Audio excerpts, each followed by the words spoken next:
Hey everyone, Fina here from Fina Reads. Welcome back to another edition of Should You Judge a Book by Its Cover? Where I'm talking about books that I really enjoyed from a design and cover, like general cover design perspective. And then match it with, well, did the cover design hold up to the book? Was it as great as the cover or not? I have to bend my horse because the camera keeps focusing on it. Where was I? Oh. So this is the second video of the series. I link the first video of that up there so you can check out what I did before and why I'm doing this, just for fun at the end of the day, right?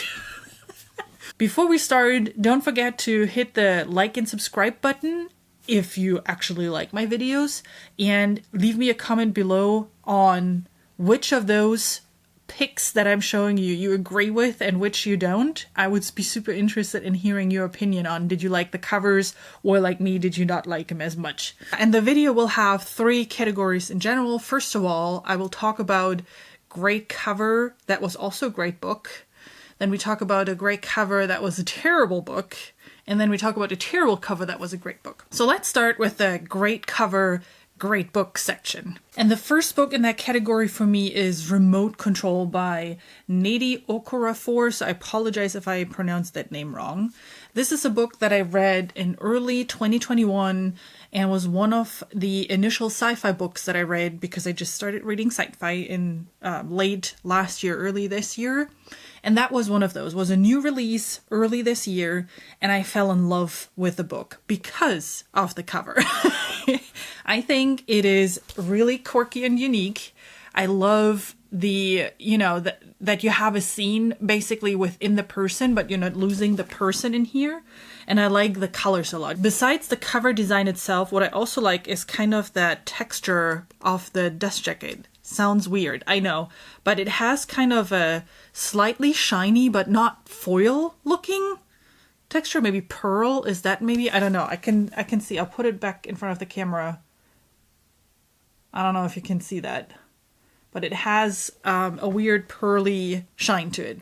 Anyway, Remote Control is about a young girl that lives in Africa in a small village. Something happens and all of a sudden she ends up wandering the streets alone. And what I really liked about the story is it's not a straightforward sci-fi story, really.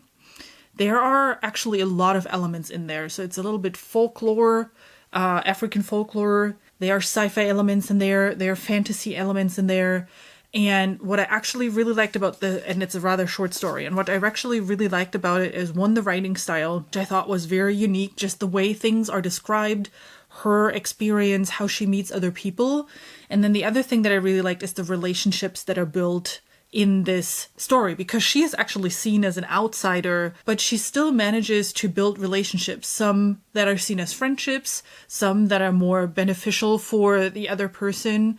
And it's just, I don't know, it was so different that I just really enjoyed this book. And now that I'm actually talking about it, since I read it earlier this year, I actually have to reread it again now that I'm thinking about it, because it is, it's quick, so it's going to be a quick read. Highly recommend this. If you haven't read this yet, don't worry about this being classified as sci-fi. I actually don't think there's a whole lot of sci-fi going on. I think there's a robot at one point, and that's probably the sci-fi element. I don't know. But, there's not a whole lot of sci-fi in there. It's definitely not a hard sci-fi. It's actually more folklore retelling and just, really interesting story. The next book that I want to talk about is The City of Brass, and actually we can cover the entire series. First of all, I love these Middle Eastern inspired designs here with a mandala and just the colors that are part of that. And then if you open it up, you can see that there is a city at the bottom of the book. And it's just a beautiful design of a cover. The City of Brass, or the Daevabad trilogy, is a Middle Eastern inspired fantasy story. It starts with a young girl that lives in Cairo. She, is kind of under the radar. She doesn't think she is anything special, and she just comes by and survives, essentially. And then all of a sudden something happens and a jinn awakes, and you know, from then on, her life is definitely not boring anymore. And it's just a fantastic story.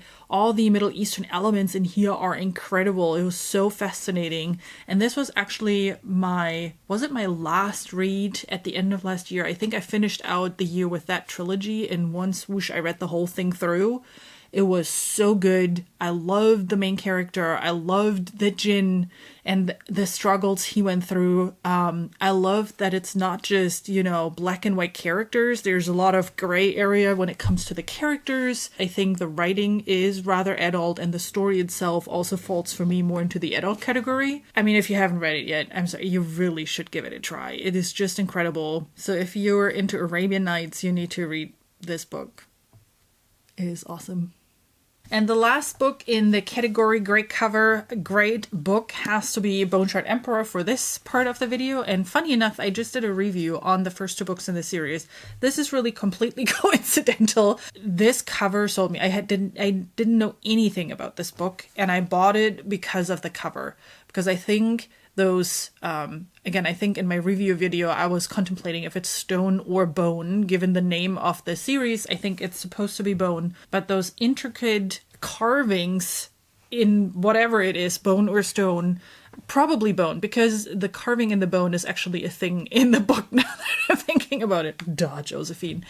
Anyway, so bone carvings, and I loved this so much. It's so intricate, so kind of whimsical a little bit too, and I just loved the color with the red and the gray going together. Plus, something that is actually really interesting, if you have a Google Lens thing, or a Google phone or an Android phone with Google Lens, and you hold your phone on top, it's animated. Not that this is a criteria to buy a book, but it adds some additional extra on here. So I have a long summary about the series if you want to take a look at that. I just uploaded that a couple of days ago, so you can watch that.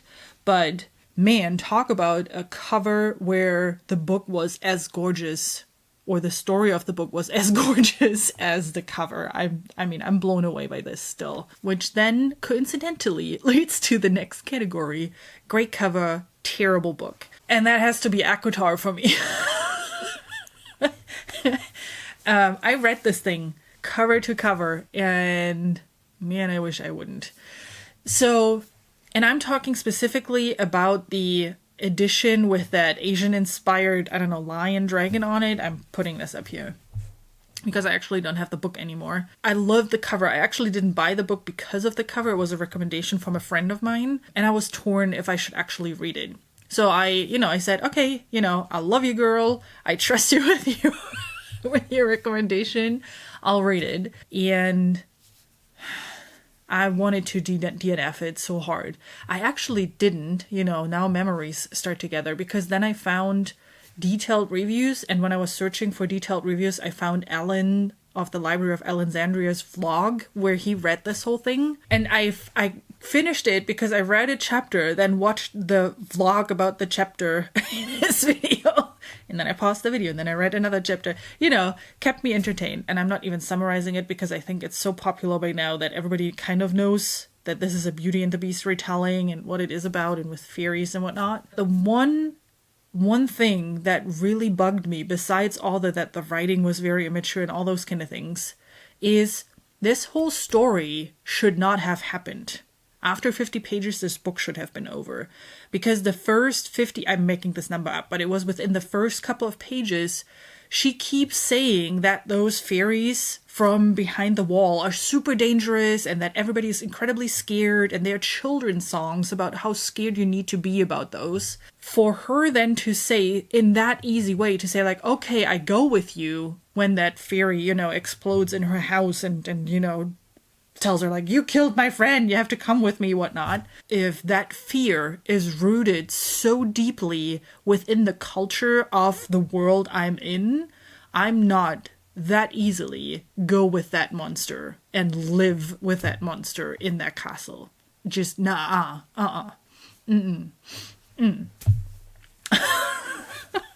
The last category is terrible cover, but great book. And that for me is Cinder, or in general the Lunar Chronicles series. Same friend that recommended ACOTAR to me recommended the Lunar Chronicles to me. Or did I recommend it to her? No, I think she recommended it to me. Anyway, I read it with the same friend, and I don't like those covers.